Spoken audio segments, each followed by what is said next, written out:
días, bienvenidos y bienvenidas a Sin Fronteras. Hoy es miércoles 14 de abril, viernes. Oye, qué barbaridad, claro, ¿verdad? Como se supone que empiezo los lunes, pero viernes 14 de abril. ¿Quién vive en Nicaragua? Gente que no vende patria.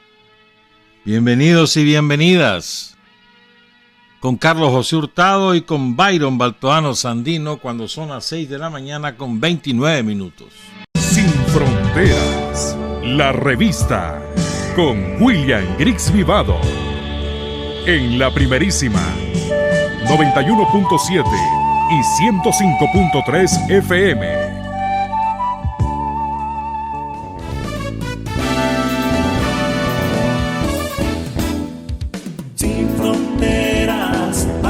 Decir la verdad, sin fronteras, trabajar, avanzar, combatir, vencer,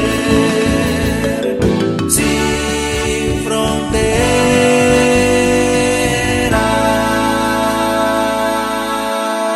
6 de la mañana con 34 minutos. Hoy está de cumpleaños Alberto José Martínez Vargas.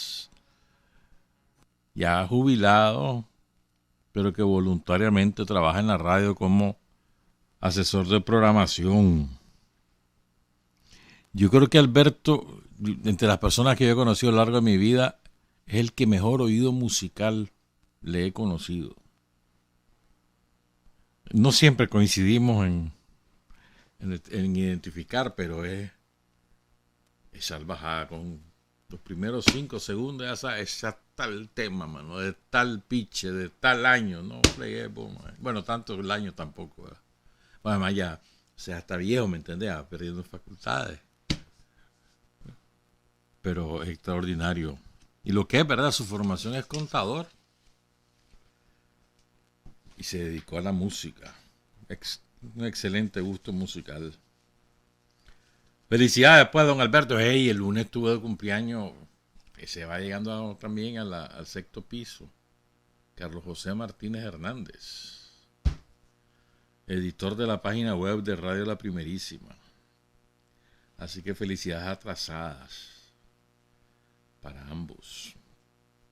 Fíjate que hoy, un día como hoy, hace tantísimos tiempos, 90 años, más de 90 años. No, a ver, sí, 92 años. Fue la primera victoria electoral de los republicanos en el estado, en lo que se conocía entonces como España. A los 2 días salió huyendo el rey, se fue a meter a París, después se fue a Roma y empezó un gobierno que declara la república. Bueno, realmente el 13 de abril hubo 3 ciudades que la proclamaron antes que nadie. Bueno, 3 pueblos. Pero ya después, el 14 de abril de 1931, ¿cómo fue que, o sea, el reyesuelo que había, Alfonso no sé cuánto, Alfonso XIII creo, quería legitimar su gobierno después que había tenido un piche que había sido miserable en el gobierno? Entonces convocó elecciones municipales creyendo que iban a ratificar al rey, y además contaba con todo el aparato de la Iglesia Católica. En esos años, o sea, casi 100 años, había una enorme cantidad de población viviendo en el campo, y además había también muchísimo analfabetismo. Y la Iglesia Católica ejercía un poder inconmensurable, sobre todo asentada en el miedo, en el diablo, en no sé qué, en no sé cuánto. Y era un matrimonio de sangre con la monarquía. Es importante estudiar la experiencia de la Segunda República Española, porque ese matrimonio, iglesia, monarquía, que después se reproduce entre iglesia y oligarquía en toda América Latina y en otros países, ese matrimonio, ¿verdad? Y la defensa cerrada del uno al otro, es interesante porque la estrategia que ocupan, y desde entonces, o sea, los que creen que la tendencia de la jerarquía católica a los vaticanos, pues es hasta ahora, desde entonces, sanguinarios, pero sanguinarios. Bueno, muchos años antes, pero estamos hablando en el ejercicio del poder político ya, digamos, después del siglo XX, ¿no? Hay que estudiar la experiencia de la Segunda República Española. El himno de Riego, ese me lo mandaba nuestra amiga María Míguez. Saludos, María, la nepalí. Y apenas lo oí, el himno de Riego, que era el himno de la Segunda República, bueno, de la Primera y de la Segunda República. Fíjate lo que es, ¿verdad? Tiene 200 años ese himno y se sigue sonando. Y sigue causando identidad, ¿no? Y yo creo que de ahí sale una frase que nosotros ahora la conocemos normal, pues, los revolucionarios. El estribillo del himno de Riego de la Segunda República Española decía: soldados, soldados, la patria nos llama a la lid. Juremos por ella, vencer o morir.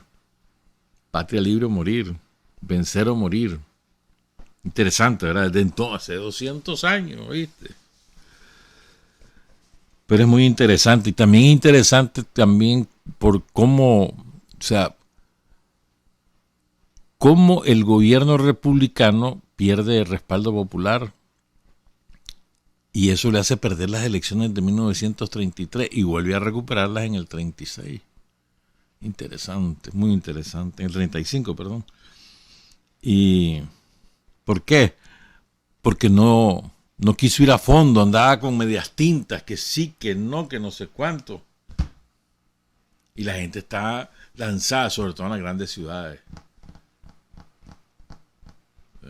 Y está la masacre, ¿cómo es que se llama? La masacre de... Era una comunidad campesina, como de 2000... Casa Vieja. ¿Qué pasó? Ahí, las agrupaciones anarquistas tenían mucha fuerza en esa época. El anarquismo no reconocía la autoridad del Estado y había un gran problema de la propiedad de la tierra. Pues los feudos sobrevivían en aquellos tiempos, pues, y los campesinos muriéndose de hambre. Entonces el hecho de luchar contra los terratenientes, contra los latifundios, contra todo, que aquí nadie tiene por qué mandar, eso idea aprendió. Entonces hubo ahí una rebelión, una insurrección, y el gobierno republicano mandó al ejército a reprimir. Hubo 28 campesinos muertos. Eso restó respaldo y perdió las elecciones. Después recuperó el poder, también por la vía electoral. Vino el golpe de Estado de Franco en julio del 36. Y también es interesante, y por eso es que creo que hay que estudiar ese fenómeno, porque además de que se echan encima la jerarquía católica, porque quitan la obligatoriedad de que solo la iglesia podía impartir la educación, y además que solo se podía profesar la religión católica, eso era por ley. Y en la nueva Constitución se declara la libertad religiosa y que la educación la pueden dar laicos o no. Y ahí se echan encima. Yo recuerdo haber leído La quema de los conventos, algo así se llamó. Pues una de esas, mano, la gente se desbordó ahí en Madrid y empezó a quemar conventos, sedes de curas, porque la rabia contra la jerarquía, contra los curas era enorme. Y ahora muchos de esos asesinos de Franco, asesinos, ahora son beatos. Así los ha declarado el Vaticano. ¿O no? ¿Por qué? Fueron ajusticiados por el pueblo, pero eran asesinos. Beatos ahora. En fin. Y ahí sale Franco. Ah, bueno, te decía que ese es el otro fenómeno que hay que estudiar, la relación con los militares. Porque los militares habían hecho pachanga con los grados. Entonces todo el mundo, todos los que eran teniente coronel amanecieron un día tanto como generales. Uno de ellos era Franco. Y con un montón de privilegios. Y vino el gobierno republicano y se los quitó. En el 36. Y ahí vino después el golpe de Estado. Interesante. Hay que leer eso, hay que estudiarlo. Y 90 años después, o sea, ahí triunfó la contrarrevolución, tengamos presente eso. La contrarrevolución monárquica y vaticana triunfa en España y desata una represión, pero salvaje. Hunde a España en el mayor de los atrasos en toda Europa. Ese fue Franco, pero asesinó a miles. Y hoy, increíblemente, los dos partidos que se han alternado en el poder, los dos son partidos franquistas. No se declaran como tales, pero en esencia son franquistas, mantienen el status quo, han dejado intacta la herencia del franquismo. Es terrible. O sea que ahí la contrarrevolución sigue dominando España. Y el traidor de Felipe González, que todo el mundo creía que era de izquierda y resultó ser un agente de los servicios secretos británicos. Así es la vida. Pero bueno, pues ahí anda, predicando democracia, dice el creador de escuadrones paramilitares. Otro asesino. Traidor al pueblo. Le prometió que no se iban a meter a la OTAN y después él mismo promovió meterse a la OTAN. Entre otras chanchadas que hizo ese viejo. Bueno, pero saludamos a todos los republicanos del Estado español.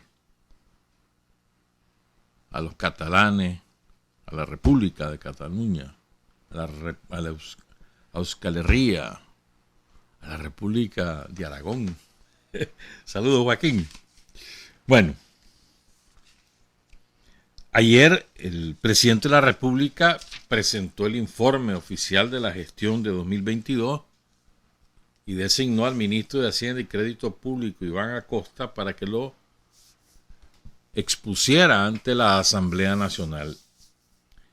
Ese informe está disponible en PDF en las páginas de los medios de comunicación sandinistas. Léanlo, compañeras, léanlo, compañeros. Van a hacer una versión mayor, una versión más detallada, según anunció la vicepresidenta Rosario Murillo ayer al mediodía. Pero con solo esa, léela. Todas las cosas que hemos hecho, hermano, es impresionante. Yo no quiero estar repitiendo todas las cifras, porque además es un poquito denso. Pero lo agarrás por sectores, hermano, por producción, por vivienda, por agua potable, por saneamiento, por carretera, por salud, por educación. Es algo espectacular. Y abre el informe con una cifra que poco conocíamos. Si sumás el crecimiento de la economía de 2021 y 2022, Nicaragua es el líder de América. El de mayor crecimiento en los 2 últimos años. Líder de América. Esa es la obra del pueblo de Nicaragua.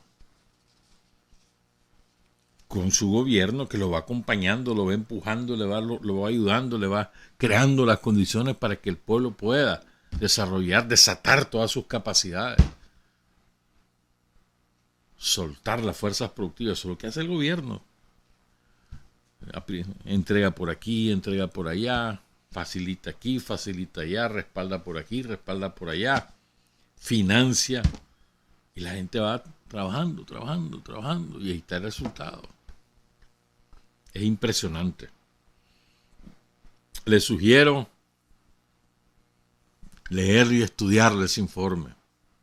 Para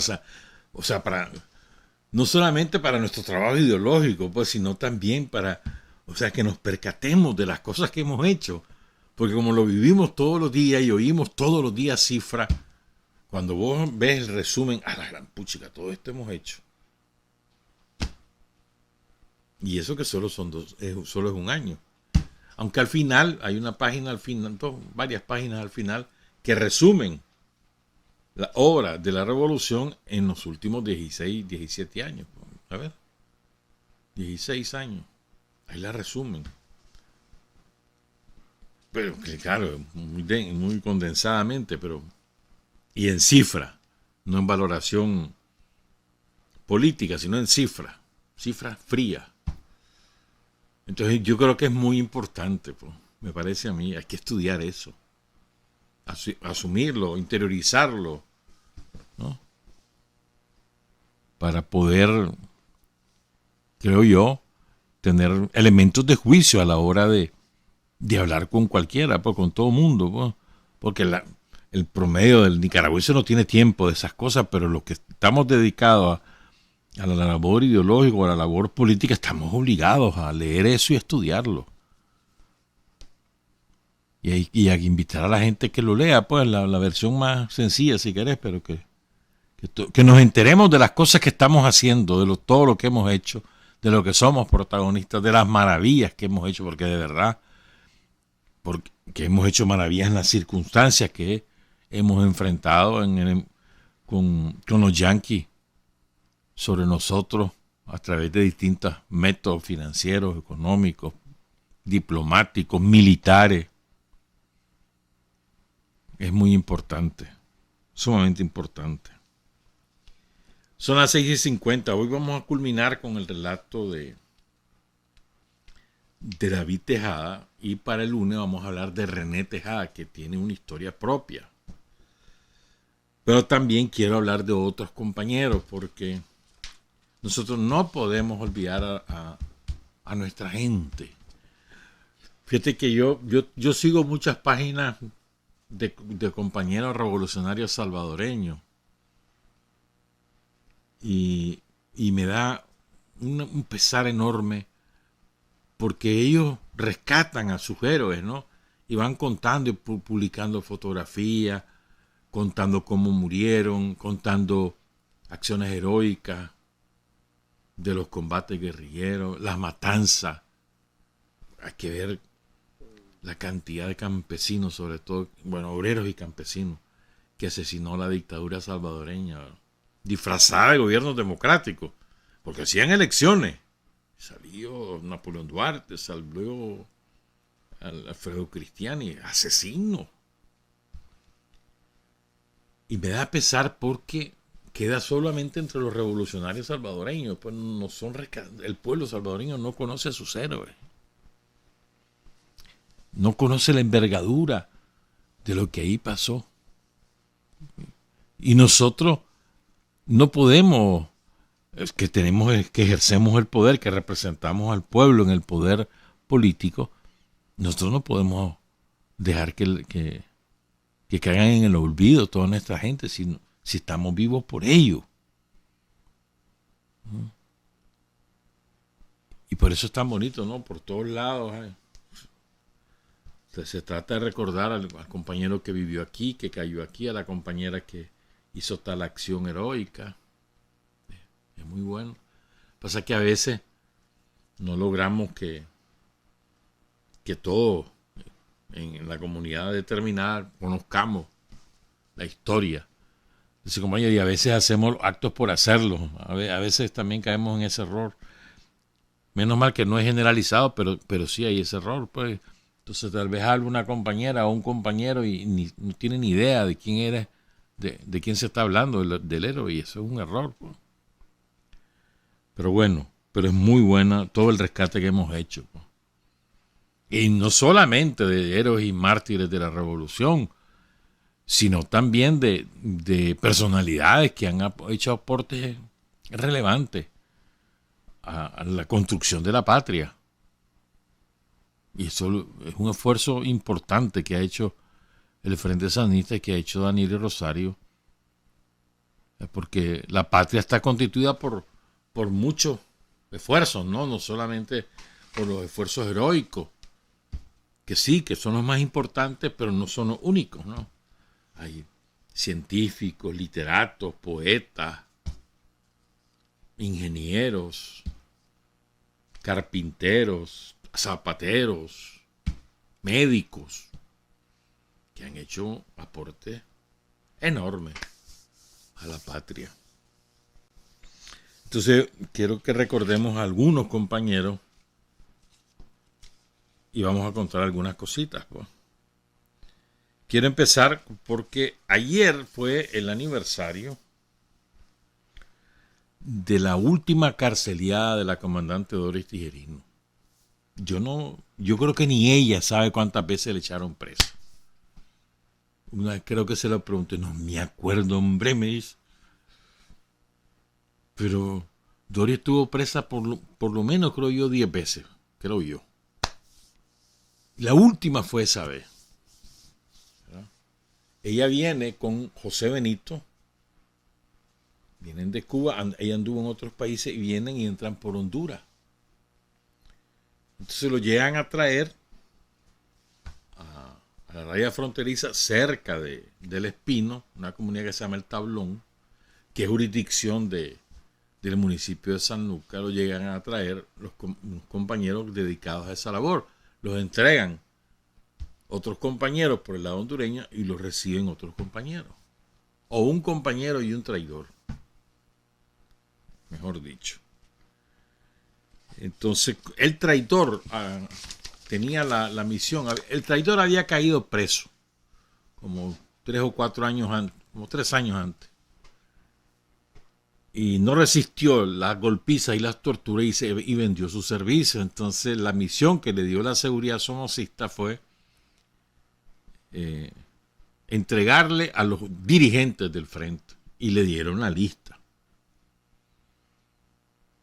Entonces ahí estaba José Benito, ahí estaba Germán Pomares, Carlos Fonseca, por supuesto, los principales dirigentes del frente. Y entonces, como él operaba en la Segovia, entonces él sabía que José Benito iba a entrar, se lo habían informado, porque él estaba encargado de esa labor. Entonces le pasó la información a la guardia. La guardia entonces se embosca ahí en el Tablón. Cuando entran, se origina la balacera. José Benito logra escapar, pero capturan a Doris y asesinan al compañero Mauricio Cajina Pérez. Este compañero, y lástima que no conseguí sus datos biográficos, otra vez será. Se los pedí a una compañera, pero no pudo conseguirlo. Y Mauricio era un trabajador, un chambeador. Dicen que además de ser un gran chambeador, era un hombre muy interesado en los conocimientos históricos, en la historia general, y era muy informado. Ya era casado y tenía como, creo que 3 hijos. Y entonces él, y tenía ya rato estar colaborando con el frente, pues, en estas tareas. Y él es el champo que va ahí al Tablón y ahí cae. Ahí lo mata la guardia. Logra escapar José Benito y Doris Tijerino es capturada. Y misteriosamente el traidor sale indemne, pues. Ese traidor la tenía con José Benito, después entrega como a los... Y ahí eso fue el 13 de abril. A los 3 meses. El 15 de julio, él entrega a José Benito ahí en Estelí, lo detecta, sabía dónde estaba, le pasa el dato a la guardia y lo matan por la espalda. Y él cumple su misión, su tarea. Porque la guardia tenía entre 6 y 6 a José Benito. Como había estado preso, lo tenían plenamente retratado, ¿no? Doris cae presa y es liberada junto con centenares de compañeros con el asalto al palacio del 22 de agosto de ese mismo año. O sea, estuvo relativamente poco tiempo presa, ¿no? Y ese traidor, que no quiero decir su nombre, que creo que el nombre de los traidores debe estar sepultado en el basurero, hermano. Ese traidor, mira cómo es, mira cómo era de hábil ese hombre. Fíjate que se hizo elegir miembro de la Junta de Gobierno Municipal de Somoto, cuando triunfa la revolución. Y entonces, cuando se toman los archivos de la Guardia y de la Seguridad Somocista en el Chipote y en otras instalaciones, aquí en Managua, y se comienzan a ver los expedientes, ahí salieron muchas sorpresas, ¿verdad? Y en uno de los expedientes está el de Marvin Parra. Ay, no lo iba a decir, ya lo dije. Y andaré de burro, mano. Le decían Michael, la Guardia le había puesto Michael. Michael, creo que sí. Y ahí estaba todo. Entonces el frente lo mandó a sacar de su moto. Lástima que no lo fusilaron. Se lo trajeron a Managua, lo enjuiciaron, lo condenaron a 30 años y después Obando y Bravo intercedió por él y lo sacaron en libertad. ¿Quién sabe qué se hizo ese traidor? Ojalá que haya sufrido mucho. Porque las maldades como esa se tienen que pagar, mano. McCoy era, no Michael, McCoy. Pero bueno, pues. A Mauricio Cajina Pérez no lo olvidan allí, ni en San Lucas ni en Somoto. Hay un barrio en Somoto que así se llama. Y en San Lucas, año con año, van al tablón a recordar al compañero Mauricio Cajina Pérez. Su hijo, Mauricio José Cajina Canelo, es quien publicó la foto de su papá. Esa foto que hemos estado viendo, los que tenemos el video. ¿Verdad? Honor y gloria, pues, a Mauricio Cajina Pérez. Y ahora vamos a contar de otros compañeros. Ojalá que nos dé tiempo. Creo que no va a dar tiempo de hacer esto. Pero bueno, vamos a intentarlo. Hay dos compañeros que son asesinados por la Guardia.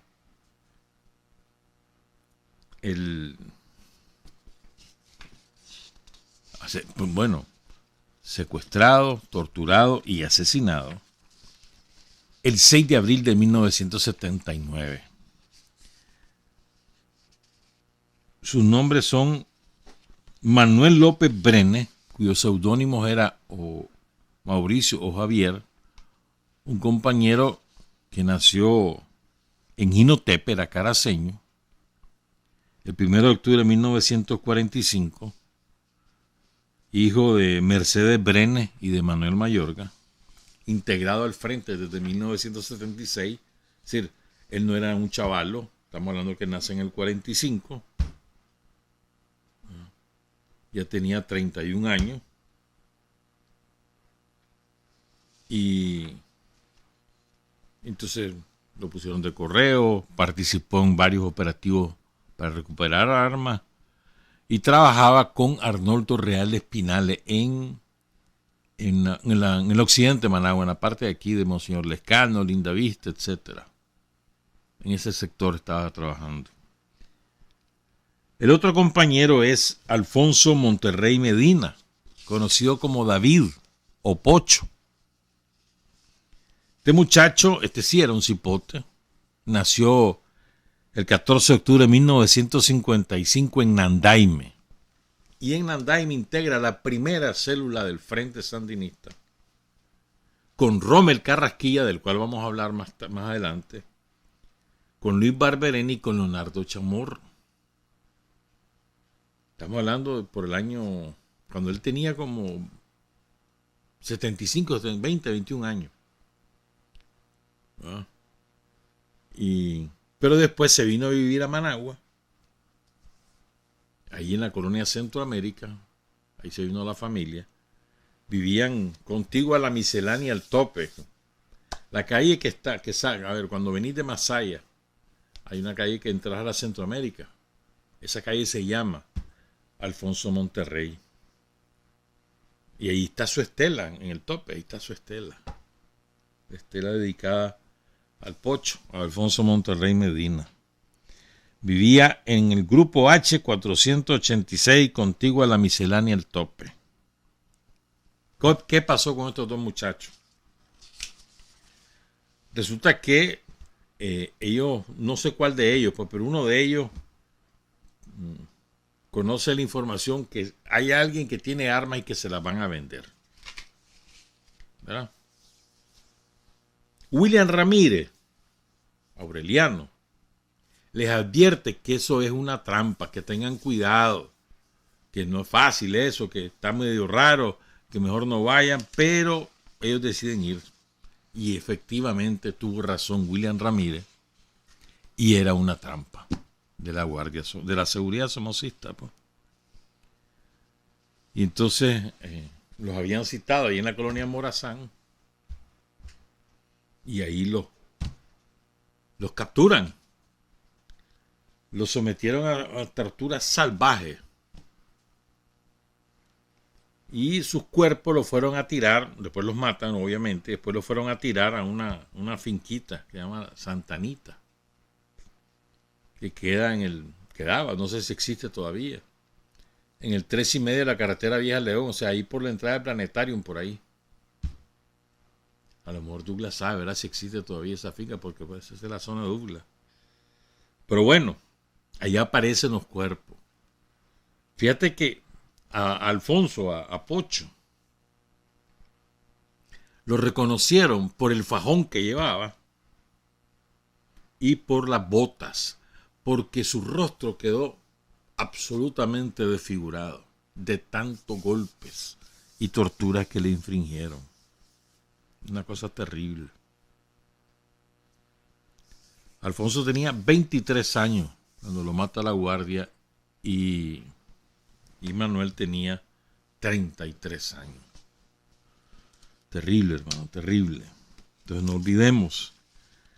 Alfonso Monterrey Medina, David Pocho, Manuel López Brenes, Mauricio O. Javier, asesinados el 6 de abril de 1979 por la Guardia Somocista. Honor y gloria a los dos compañeros. Entonces, buscando información, lo que es la vida, ¿verdad? Yo conocí un Rommel Carrasquilla, pero es homónimo nada más. Vamos a hablar de Rommel Trinidad Carrasquilla Fletes. Un héroe de Nandaime que muy querido en Nandaime. Era un chavalo del pueblo que todo el mundo conocía. Bravo. Además, era reconocido porque era muy alto. Más de 6 metros medía. Un barejón. Flaco, alto. 6.2 metros medía ese chaval. Entonces todo el mundo sabía quién era Rommel. Además tenía un liderazgo natural. Entonces, todo el mundo en el barrio donde vivían ahí, por la alcaldía, sabía quién era Rommel. Además, o sea, se ganó el aprecio y el respeto, porque además era un hombre de armas tomar. Por eso la guardia lo tenía entre 6 y cejas. Y eso obliga a Rommel a irse a la clandestinidad. Fíjate que este chavalo se bachillera, y tenemos la foto de su bachillerato en el Juan José Rodríguez, en Jinotepe, porque en esa época en Nandaime no había instituto de secundaria, había que ir a estudiar a Jinotepe o a Granada. Entonces él se gradúa en el 76 allí, 74, allí en el Juan José Rodríguez, que no se llamaba así, ¿verdad? De Jinotepe, en la misma promoción de Julio Avilés, el general jefe del ejército, y la misma promoción, creo, no estoy seguro, porque me parece que no, de Horacio Rocha, porque Horacio es más chavalo. Pero bueno, pero sí, de Julio César Avilés Castillo, sí, segurísimo, la misma promoción. Ahí, Rommel Carrasquilla. Entonces, además que era un gran logro de la familia, que el chaval se haya bachillerado y se va a estudiar, creo que una ingeniería, se viene a estudiar aquí en Managua, está 75. Y aquí el frente hace contacto con el frente. Él ya tenía su liderazgo natural ahí en Nandaime, con Aníbal Espinales, que después lo mata la guardia allá en Rivas. Y así se involucra en el frente y comienza a trabajar, le dan en la tarea de trabajar ahí en Nandaime. Y allí, junto con los compañeros que te decía, integra junto con Pocho, pues, y Luis Barberena y Leonardo Chamorro integran pues la primera célula del frente, ¿verdad? El seudónimo era Pedrón, pero también lo conocían como el comandante Chico, a Rommel Carrasquilla. Nació el 27 de mayo de 1956, ¿verdad? Hijo de Beatriz del Carmen Flete Ruiz. Creo que ella vive aún, porque ella estuvo en el acto el año pasado. No sé si vive aún, pero creo que sí. Era el mayor de los varones, pero no el mayor de todos los hijos. Su hermana mayor era Nubia, a quien él quería mucho, tenía mucha relación con ella. Era como una mamá también. Llevaba varios años y era su confidente. Ahí vivían por la alcaldía, de lo que es la alcaldía hoy 2:30 al sur, ahí vivían, ¿no? Dice su hermana Nubia que era un chavalo de carácter fuerte, cariñoso, de convicciones firmes y le encantaba andar cazando y pescando. Se iba a pescar a los ríos, incluso a la costa, al mar o al lago, ¿no? La casa de Rommel, él la convierte en casa de seguridad, pero sin que su mamá sepa, porque lo que hacía era, se reunían con los otros compañeros que llegaban de Managua, que andaban en la preparación de una mayor organización en Andaime. Entonces se reunían ahí en la casa simulando que estaban estudiando, pero realmente era una célula clandestina, pues. Cuenta Nubia que los primeros que llegaron ahí fueron Freddy Berríos, que a la guardia asesina a Freddy Berríos ahí en esa carretera. Fue horrible cómo lo mataron. Otro día contamos eso también. Saúl Caldera y Guillermo Arce Castaño, Memo Arce, que murió el año pasado, ¿verdad? Entonces, la guardia pues tenía... Mentira, estaba quemado Rommel. Tenía vigilada la casa, lo hostigaban. Entonces, el frente le dice, mira, jale de ahí, ¿verdad?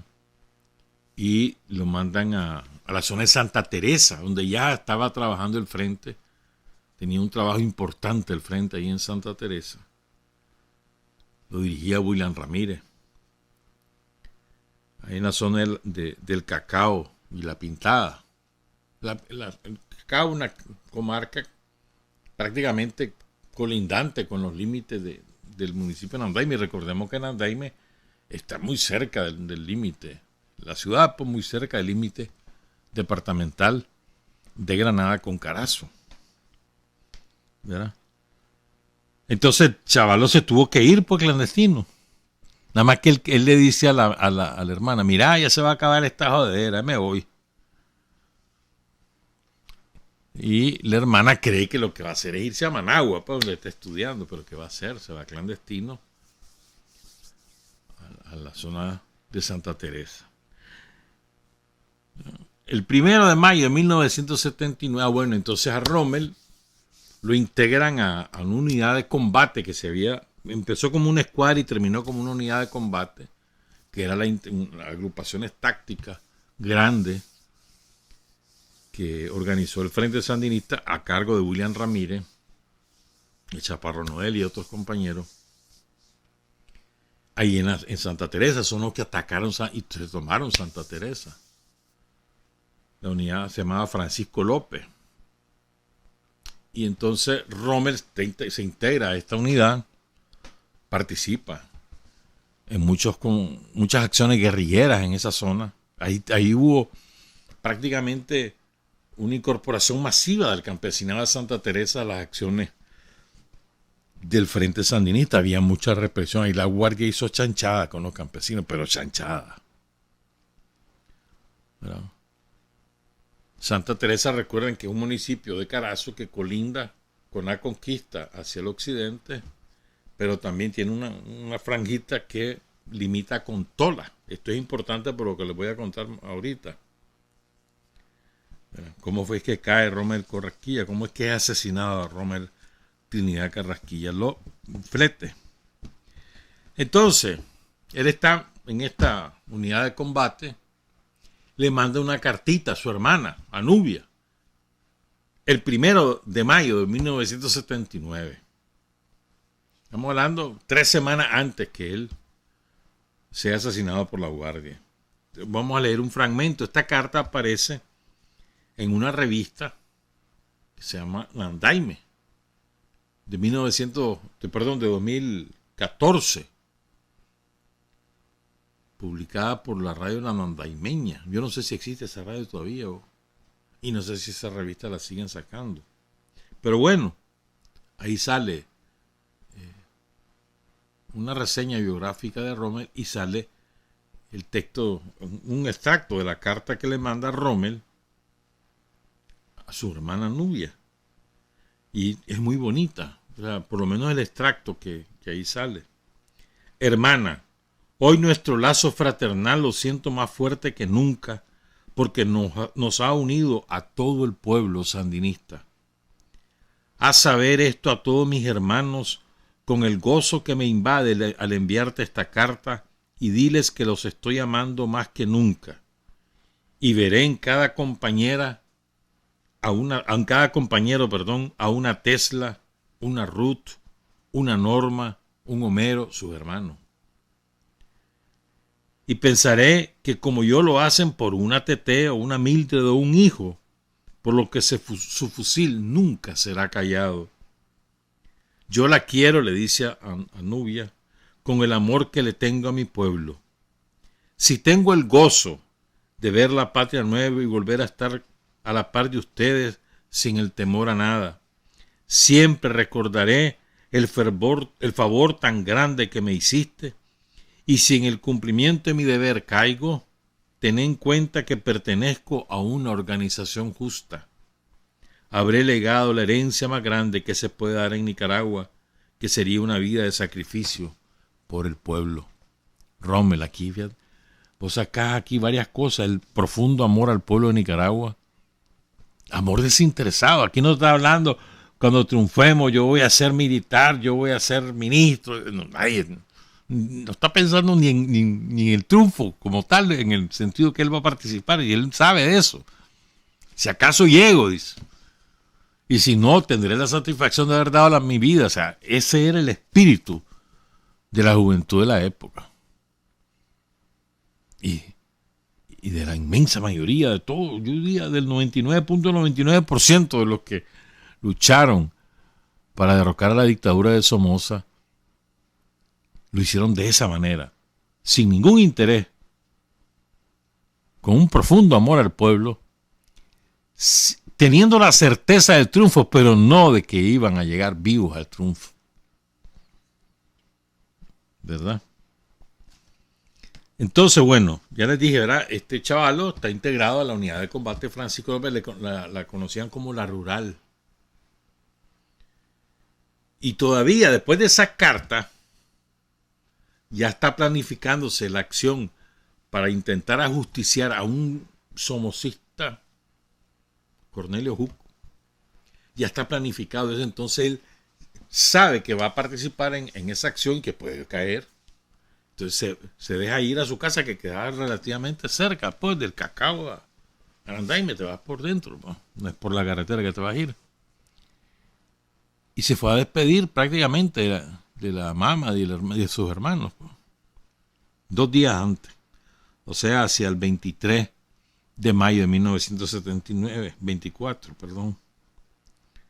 Entonces él estaba de jefe de una de las escuadras de esa unidad de combate, ¿verdad? Y mandan, el jefe de esa unidad era un campesino originario de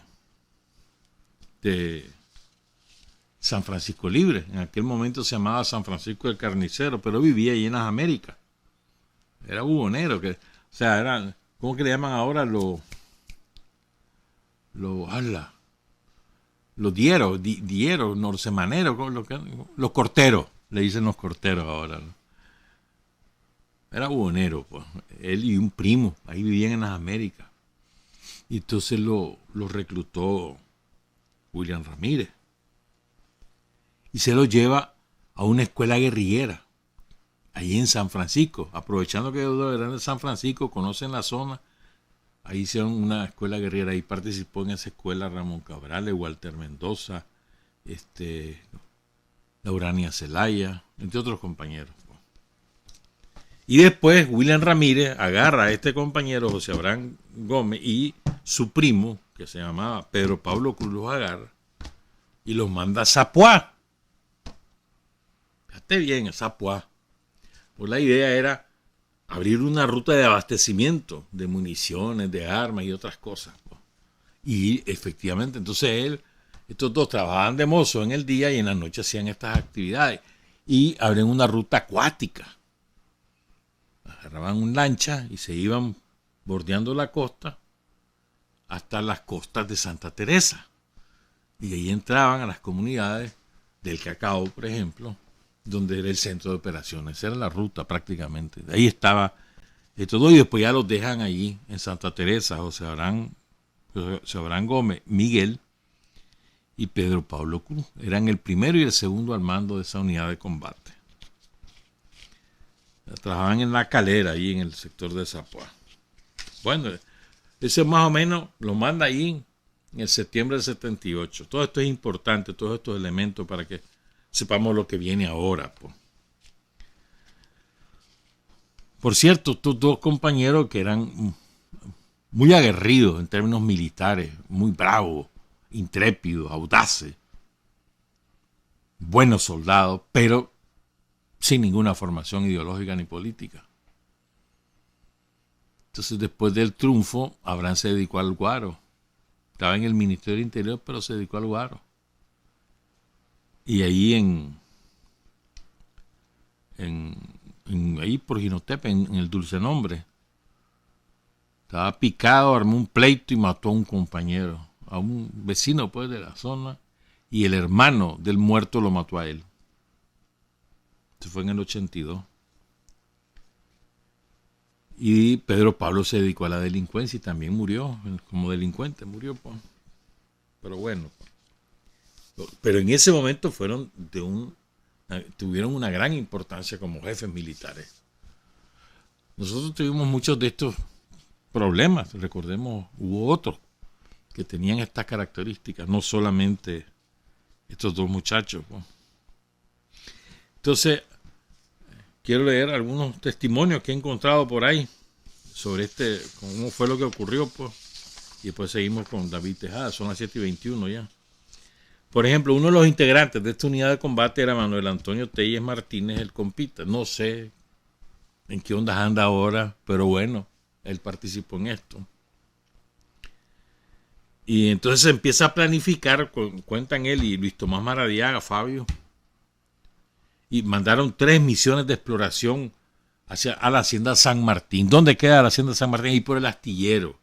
O sea, en el límite prácticamente entre Santa Teresa y Tola, a la orilla del mar. Es una hacienda enorme. ¿Ya? A la orilla del mar. Tenían su propio muelle. Miles de cabezas de ganado. Era propiedad de Cornelio Juco. Cornelio Juco había sido presidente del Congreso Somocista. Era un tipo de originario de Masaya, pero un tipo de la élite somocista. Entonces esa hacienda él la tenía a todos sus mozos, los trabajadores de la hacienda, les había dado pedazos de tierra alrededor de la hacienda o dentro de la hacienda, que vivieran ahí, y les hacía un trato preferente para garantizar su lealtad. Entonces, y esa hacienda era enorme, repito. Entonces los tenía armados además a ellos. Y tenía varias torres alrededor. Habían varios portones para entrar a la hacienda y eso era inmenso. Entonces todo eso lo mandan a reconocer y se dan cuenta de que va a ser una acción difícil. Incluso se dan cuenta que no pueden ir a pie porque hay un único camino, que además es quebrado, es un mal camino para la hacienda, y más iban a tardar en asomarse por las inmediaciones que en enterarse los que estaban en la hacienda que iban para allá, porque toda la gente de la zona era somocista, ¿no? Pero deciden hacer la acción. William Ramírez aprueba la acción, aunque después le dice, mira, no vayan porque la guardia está mandando aviación ahí, a la zona del Naranjo, ahí, toda esa zona. Pero al final deciden ir, pues. Y deciden ingresar en un bus. Entonces, secuestran un bus en la madrugada del 25, del 25 de mayo, del 26 de mayo, creo que era viernes, si mal no recuerdo.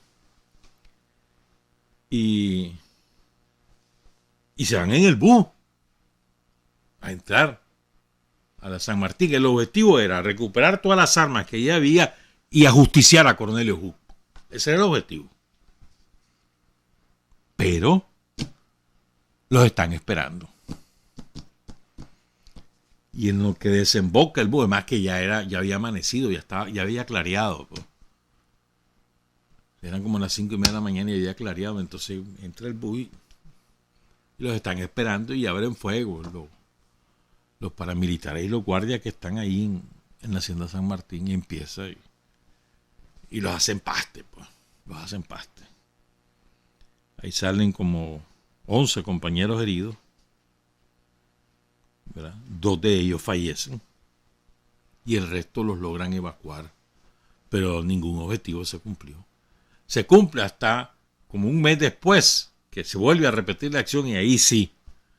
Además que eso lo voy a contar otro día. Hay una crónica, no me acuerdo si es del profesor Ricardo Trejo o si es del profesor Ernesto Aburto, pero yo recuerdo haber leído una crónica en el Nuevo Diario de todo cómo se ajustició a Cornelio Jusco, y la ando buscando y la voy a encontrar y vas a ver. Se la voy a leer porque es muy buena. De las cosas que uno recuerda, pues. Bueno, el caso es que eran como 10 portones, dice Luis Maradiaga, pero ya están detectados. ¿No? Comienza la balacera, ahí hieren a Maradiaga, le pegan 2 balazos, uno en el abdomen y otro en la pierna. Él se arrastra, se retira, ¿ya? Lo saca Tuto, un compañero, Lenín Vázquez. Se montan a una camioneta, se van hasta la Bejonal, que queda ahí bastante cerca. La guardia desiste de perseguirlo. Después lo dejan en el Javillo. Ahí se desmaya por la pérdida de sangre. Y esto es importante, este detalle es importante, van a entender después por qué. Porque entonces, para protegerlo, le echan un montón de hojas y él se hace el muerto. Ahí le echan un montón de hojas por si acaso la guardia lo detecta, pues. Incluso él se despierta y cree que ya está muerto en la noche, pues, de ese día. Pero después lo llegaron a sacar junto con otros 2 heridos. Los heridos fueron Julio Martínez del Cacao, le pegaron un balazo en el cuello, casi por la yugular, en las costillas, en la rótula. Roberto Ortiz, que le pegan un balazo en una pierna, en el fémur. Aquilino Cortés, herido en un pie. Eduardo López en una pierna.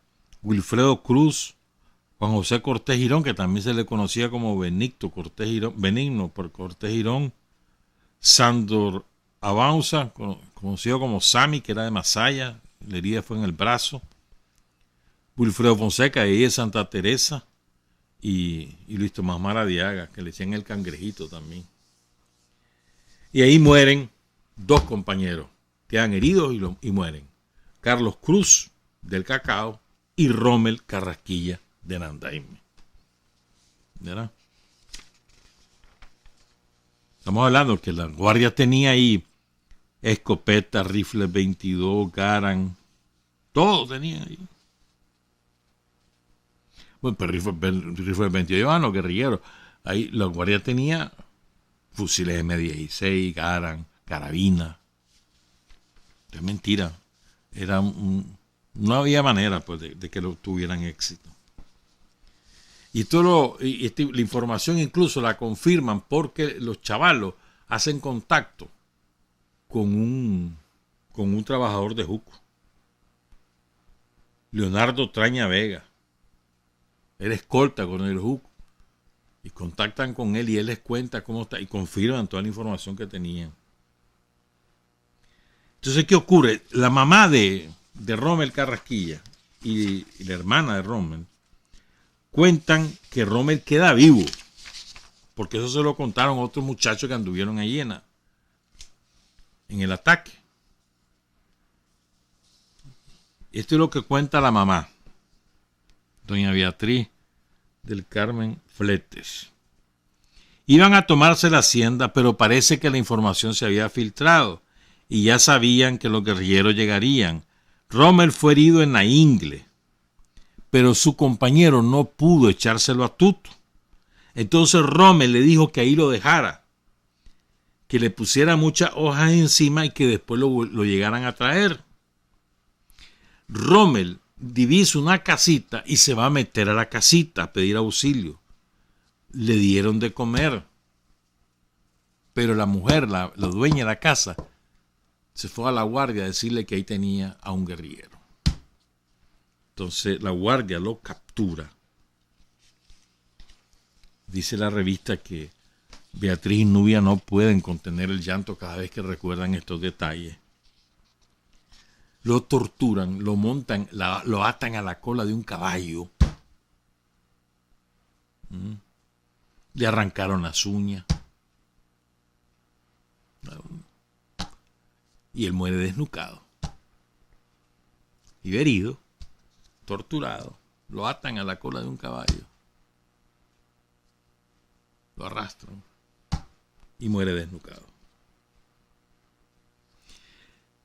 Entonces, logran rescatar el cadáver. Se lo llevan a la mamá, pero que va desfigurado. Y la guardia le prohíbe a la mamá velarlo. Cuando le van a la casa, le prohíbe velarlo. Entonces, aún así, los chavalos del barrio, de Nandaime, acompañan a la familia. Incluso hubo uno de ellos, o varios de ellos, que le ponen la bandera rojinegra al féretro, cuando va rumbo al cementerio. Pero la guardia está acosando. Entonces la gente comenzó a tener miedo y muchos de ellos se fueron. Y quedaron solamente los más cercanos y la familia para llegar a sepultar a Rommel ahí al cementerio de Nandaime. Lo recuerdan mucho en Nandaime, ¿viste? Ahí hay un barrio que así se llama, hay una comunidad rural que así se llama. Le pusieron la luz en el 2017. El hospital así se llama en Nandaime. Incluso hubo cooperativas que así se llamaban. Y ahí tengo un relato de una cooperativa de la Rommel Carrasquilla. No sé si existen todavía, porque tenían 1200 manzanas. Miren lo que es. Qué barbaridad, mano, me comió el tiempo. Pero bueno, oigan esto, se los tengo que contar. Esta cooperativa, 1200 manzanas, le dieron el título en marzo del 90. Entonces, el gobierno de los terratenientes, de los somocistas, amparada en la Chamorro, andaba detrás de estas cooperativas. Y con la complicidad de la policía, entonces, comenzaron a adueñarse de las tierras de los campesinos. Y la Rommel Carrasquilla, que tenía ahí en Agua Agrias, que queda cerca del Mombacho, en una reserva.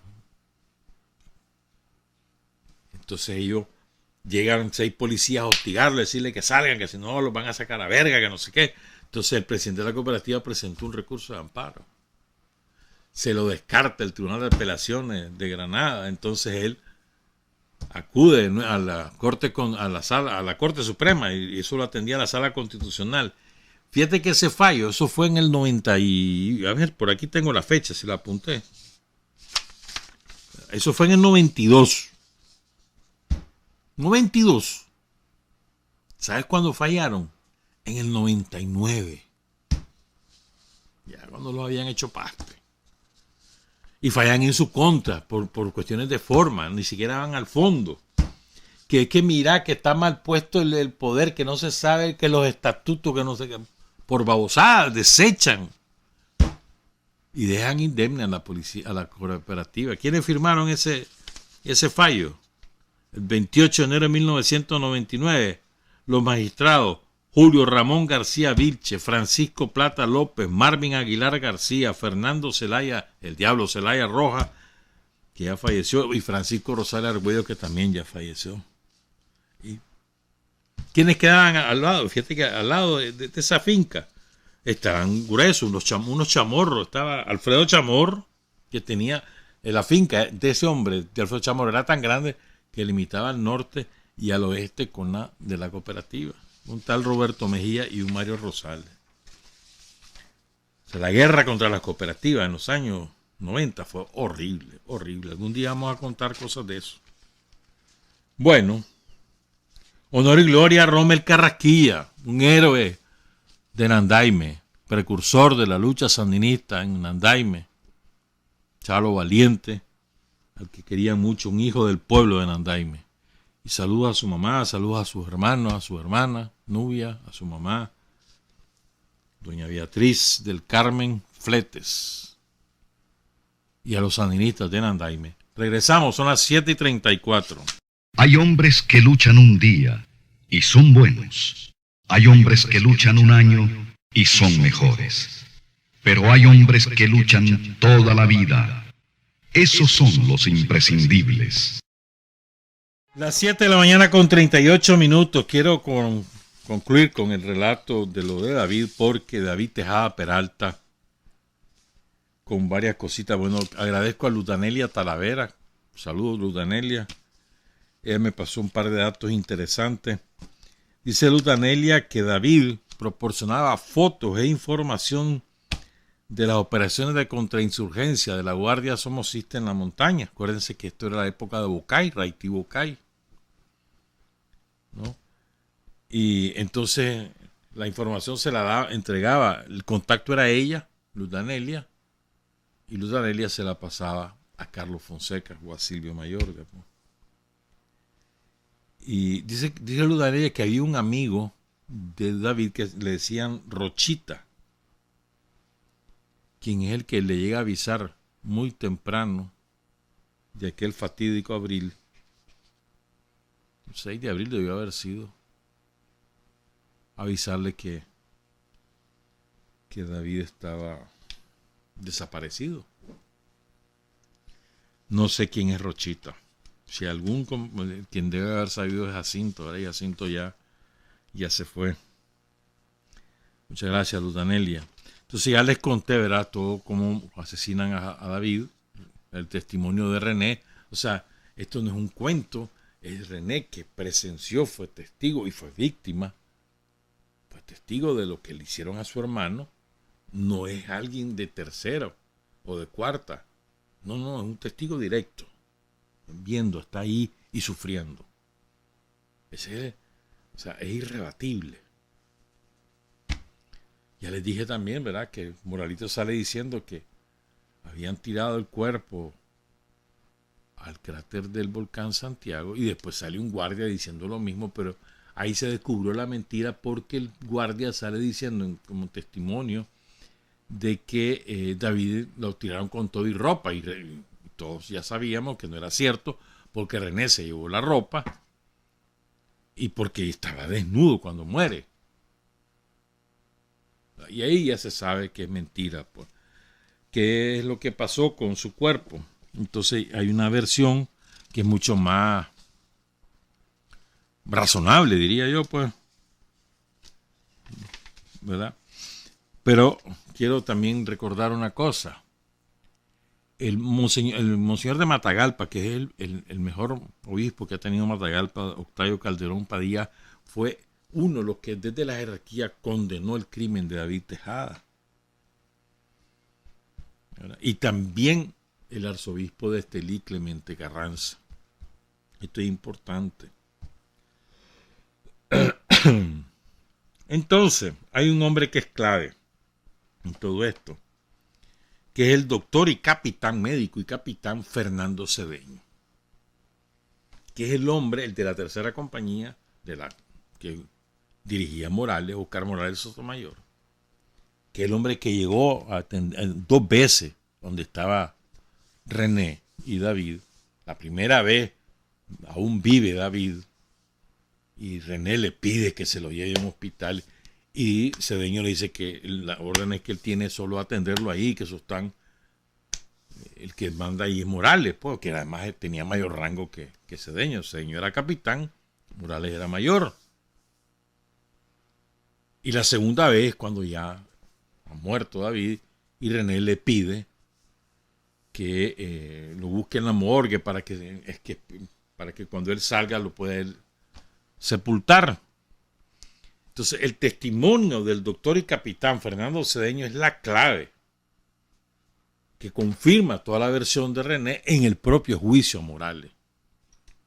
Y a Morales lo condenan. Lo condenan de mentira, ¿verdad? Morales era de León. Entonces se suponía que lo tenían preso ahí en León. Ahí en la 21. Se suponía. Porque realmente no estaba ahí. Estaba en una finca de él. Pero además manejaba toda la información de la guardia. Y él consideraba a Cedeño un traidor y que él iba a tomar venganza contra Cedeño. Y en la guardia a Cedeño lo aíslan y lo consideran un traidor. Porque él confirmó la versión de René. O sea, él creyó la palabra de Somoza de Baile de que había que ir hasta las últimas consecuencias y decir la verdad, que no iba a pasar nada. Se cree la palabra del dictador. ¿Y qué va a hacer si el dictador acuerpó a Morales? Y una vez que lo está en la pantomima de condenarlo, lo mandan supuestamente a la cárcel de León y ahí realmente lo que él hacía era estar en su finca. A veces lo veían ahí cerca, pero no preso, nunca preso. ¿Verdad? Entonces, ¿qué ocurre? Comienzan a buscar el cuerpo, ¿verdad? Incluso hubo un rumor de que lo tenían en la morgue de Matagalpa. Llegaron como 5,000 gente. Y resultó que no era el cuerpo de David. Y después, los mismos guardias que participaron en la desaparición de su cuerpo, cuentan que una vez que Morales ordena sacar a René Tejada de la tercera compañía y llevárselo a otro lado, también se llevan el cuerpo de David y a ambos lo llevan a Mocorón. Mocorón queda aquí, en el sur de Managua, el sur de Managua, por la comarca Los Ladinos, también está Jocote Dulce al otro lado, enfrente está la UNAM, la colonia Miguel Bonilla, eso es Mocorón. Ahí había una base militar de la Guardia. Entonces ahí llevan a René y ahí llevan el cuerpo de David. Y le ordenan a los guardias pegarle fuego a ese cuerpo. No dejar rastro. Se supone que los rasos Max García y Pedro H. Gutiérrez son los que incineraron el cuerpo. Bueno, se supone, dice que los 5 salieron del cuartel con el cadáver, latas de gasolina, un machete, despedazaron el cuerpo y después le pegaron fuego. Incluso para garantizar, dicen estos guardias, para garantizar que el cuerpo se quemara totalmente, que no quedara rastro, le inyectaron gasolina. ¿Verdad que? Es cierto, ya estaba muerto, tal y pues, pero, o sea, hay que ser un sadismo. Le inyectan gasolina, después le prenden, lo pedacearon, inyectaron gasolina y después le prendieron fuego. ¿Verdad? Ahí estuvo preso. Estaba preso René y René no se da cuenta de lo que está pasando, porque él está preso ahí. ¿Verdad?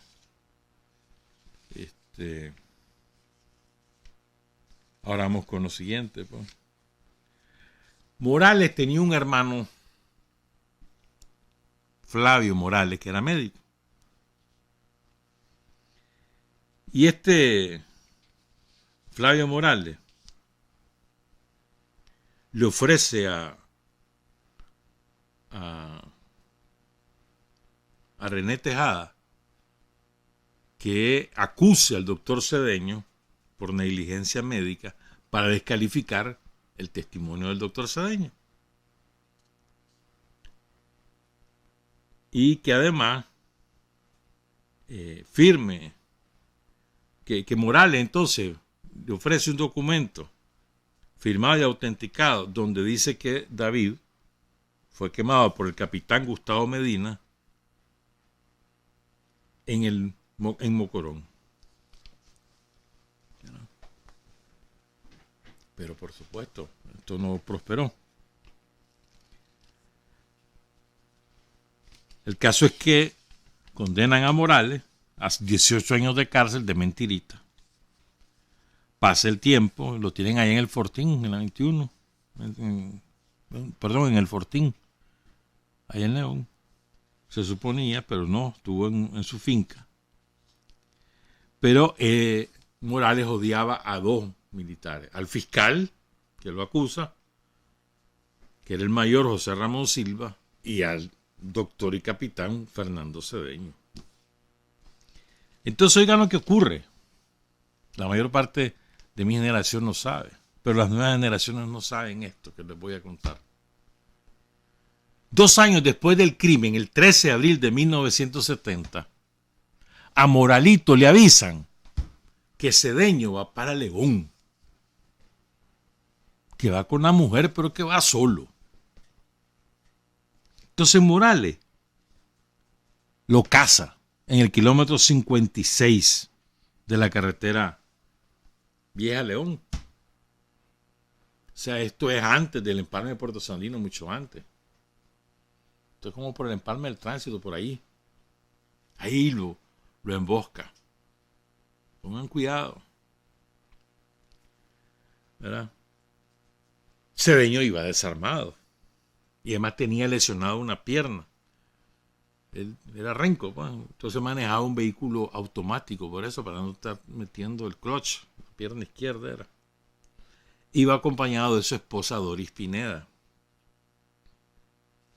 Entonces, con un rifle de caza, Cedeño dispara contra el vehículo, le quiebra los vidrios, se baja la esposa creyendo que es una llanta.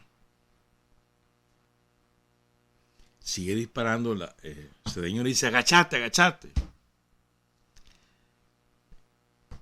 Y se baja Morales y le pega un balazo en la cabeza, en el timón. La mujer se acerca y después cuando Morales quiere constatar si está muerto, el hombre cae sobre un costado, pues, muerto. Y entonces todavía tuvo la osadía el cabrón, después que mata al marido. Es que es increíble, pues, increíble. Después que lo mata, la esposa, doña Dori, me imagino yo, pues, o sea, asustadísima, adolorida. Entonces viene el tipo, se sonríe, Morales, después que mató al marido, después que empujó el cadáver porque quería saber si estaba muerto, y hace el saludo militar. Y se va. Aquella pobre mujer, mano, agarró aquel carro sola, le limpió la sangre a su marido, le ayudaron unos campesinos de la zona que estaban pasando, lo quitaron al muerto del timón para que ella pudiera manejar. Ella se regresa a Managua y en el puesto de las Piedrecitas cuenta lo que pasó.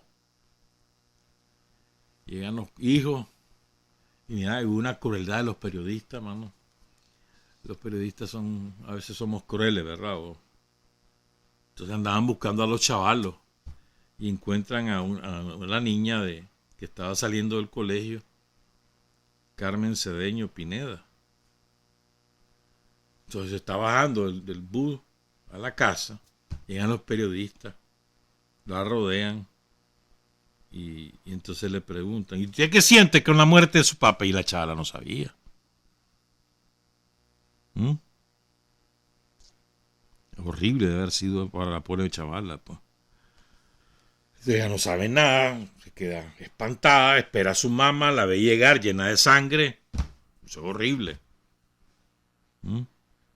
Y ella no se olvida de eso.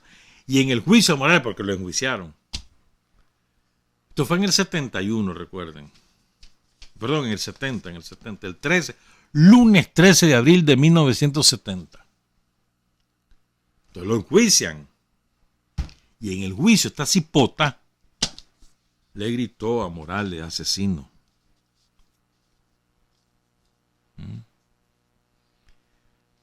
En su cara, asesino. Lo condenaron a otros 18 años de prisión. Pero lo había, porque Flavio Morales, que era médico, su hermano, había logrado que lo metieran al hospital militar, pues, que pobrecito, que está enfermo. Ahí lo agarra el terremoto.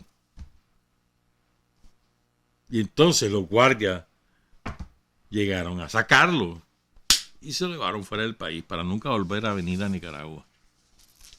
Mentira, sí vino. Pero por supuesto con la Violeta vino. Anduvo en Guatemala, ahí puso un negocio, de ahí se fue huyendo porque decía que los guerrilleros lo iban a matar. Y se fue para Miami. Desgraciadamente ese viejo murió en su cama, hermano. En Guatemala hasta un restaurante puso. Con Alemán vino porque hubo gente que lo vio. Yo me acuerdo de eso. Que lo vio. Pero ya había venido en la época de la Violeta. Ya, incluso anduvo en entierro, anduvo en cumpleaños, anduvo en bodas. Me acuerdo de una. Y ella murió. Pero ya te digo, murió en su cama a los 78 años. Jamás pagó por dos de sus más conocidos crímenes. El de David Tejada Peralta y el de Fernando Cedeño. Jamás pagó por ellos. Esa es la guardia somocista. Esa es la guardia que en el 2018 sembró el terror en Nicaragua. Esa es la guardia, educada por los gringos. No, que nunca se nos olvide eso. Cómo es la guardia, cómo trataba al pueblo de Nicaragua la guardia somocista. Lo que representaba, quienes sustentaron ese poder, a quienes defendía, quienes lo financiaba, quién no defendía, a quienes defendía la guardia y quién defendía a la guardia. Las dos cosas. ¿Quién apadrinaba esa guardia? No se nos olviden esas cosas. Porque ahora que vamos a declarar el 19 de abril como el Día Nacional de la Paz, 5 años de lo que nos pasó en el 2018, nosotros no podemos dejar de vincular ambas cosas, porque es lo mismo. Es lo mismo que además vincularlo con lo que hicieron los marinos yanquis en Nicaragua, contra los campesinos en el norte del país, en la época de Sandino, y antes, lo que hicieron en el terremoto del 31. Ya se los he contado. Es lo mismo, el mismo estilo. Es la filosofía, la manera de ser de las tropas de ocupación yanqui, y así forjaron a la Guardia Somocista y así forjaron a los sicarios que sembraron el terror en el 2018 en Nicaragua. Es el mismo estilo, es el somocismo, son los yanquis. Esos que se quisieron adueñar del país nuevamente y que quisieron revertir la independencia de Nicaragua en el 2018 y volvernos otra vez una colonia de los yanquis. Eso es lo mismo, es lo mismo. Eso que los que asesinaron a Rommel Carrasquilla, los que asesinaron a Manuel López, los que asesinaron a David Tejada, los que asesinaron a Fernando Cedeño, los que asesinaron a Alfonso Monterrey, los que asesinaron a Mauricio Cajina, son los mismos. Lo mismo que mataron a Bismar Martínez, lo mismo que mataron a los Roberto Castillo de Jinotepe, los mismos. Disfrazados de otra cosa, pero los mismos, la esencia es la misma. El carácter criminal es el mismo, es el somocismo, son los yanquis. No se nos olvide, por favor. El lunes contamos quién era y cómo cae René Tejada Peralta. Trabajar, avanzar, combatir, vencer. Paz y libertad. Revolución es sentido del momento histórico. Es cambiar todo lo que debe ser cambiado. Es igualdad y libertad plenas. Es ser tratado y tratar a los demás como seres humanos. Es emanciparnos por nosotros mismos y con nuestros propios esfuerzos. Es desafiar poderosas fuerzas dominantes dentro y fuera del ámbito social y nacional.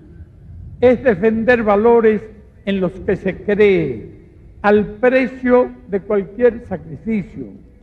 Es modestia, desinterés, altruismo, solidaridad y heroísmo. Es no mentir jamás ni violar principios éticos. Es convicción profunda de que no existe fuerza en el mundo capaz de aplastar la fuerza de la verdad y las ideas.